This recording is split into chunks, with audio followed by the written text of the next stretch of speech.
C'est une prairie où l'on trouve des plantes diverses et d'origine spontanée, qui n'a pas été labourée ou ressemée depuis longtemps. Une prairie naturelle, c'est donc un réservoir de biodiversité végétale. Dans le parc naturel régional, il existe plusieurs types de prairies naturelles. Si l'on pouvait en goûter certaines, elles auraient un goût salé. Ce sont les prairies qui sont situées en bordure de la baie de l'Aiguillon, localement appelées les misotes, qui sont recouvertes régulièrement par l'océan lors des grandes marées. D'autres sont régulièrement recouvertes par les eaux des crues, les prairies bocagères.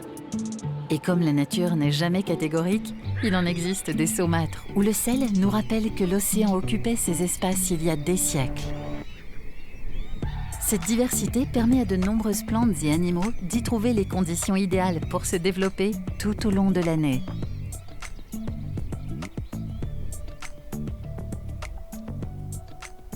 Les prairies naturelles en Marais Poitevin ont vraiment une importance particulière du fait qu'elles abritent de nombreuses espèces floristiques et faunistiques diversifiées et qu'elles sont le support du cycle de vie de ces espèces-là, que ce soit pendant leur phase de reproduction, d'alimentation ou encore de repos. Et notamment les prairies subsaumâtres qui sont caractéristiques de l'ouest plutôt du Marais Poitevin, qui sont caractérisées par des surfaces en eau, puis un taux résiduel de sel dans le sol. Et donc deux plantes ici qui sont caractéristiques de ces prairies. Le trèfle fraisier avec ses pompons cotonneux. Et puis le trèfle résupiné qui a sa fleur plutôt renversée.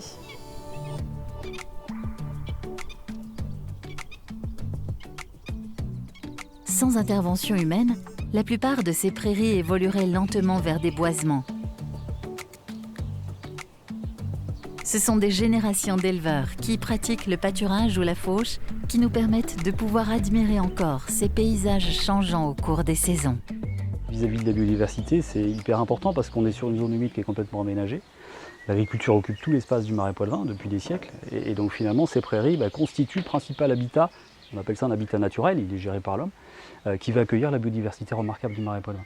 La principale raison qui fait que les agriculteurs s'en soient retirés, c'était les difficultés d'accès. Et donc là, dans cette partie qui est inaccessible par voie de terre, on a en effet acheté ce chaland, fabriqué, conçu ce chaland bétaillère, qui permet aujourd'hui aux agriculteurs, et puis surtout aux vaches qui sont là, de pouvoir accéder jusqu'aux prairies. Il y a plus de 20 ans que l'action est conduite et mise en œuvre sur le territoire, donc là on est dans la partie marais mouillé qui était vraiment touchée par la déprise, par la disparition des prairies, qui était remplacée par la friche et puis par le boisement, beaucoup de peupliers. Et donc le parc a souhaité mettre en place cette opération pour réouvrir le paysage et essayer de préserver le paysage tel qu'il est protégé par le Grand Site de France.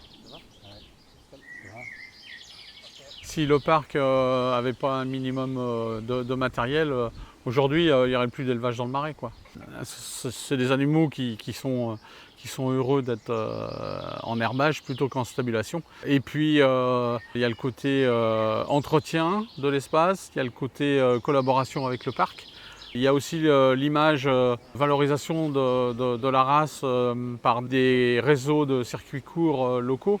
En entretenant ces prairies, on contribue à une dynamique locale, régionale. Je crois qu'on peut saluer la collaboration des collectivités telles que le parc et la collaboration des éleveurs pour mettre en valeur le Marais Poitevin.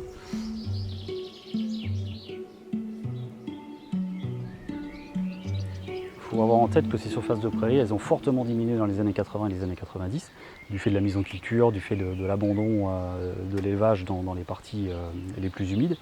Donc le résultat, c'est que dans le Marais Poitevin, on a perdu plusieurs milliers ou dizaines de milliers d'hectares de prairies en l'espace de quelques décennies. Donc l'exercice aujourd'hui, c'est de regagner des surfaces de prairies, c'est ce qu'on fait depuis plus de 20 ans, en essayant d'intervenir avec les agriculteurs et en mobilisant des moyens financiers à cet effet.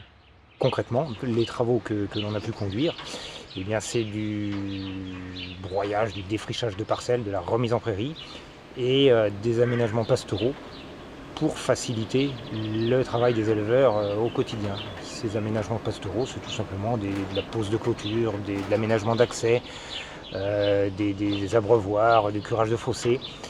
Le Marais Poitevin reste un lieu privé, essentiellement privé, donc on a conduit un gros travail d'animation, de recherche, de contact des propriétaires pour les engager dans ces démarches de reconversion de prairies.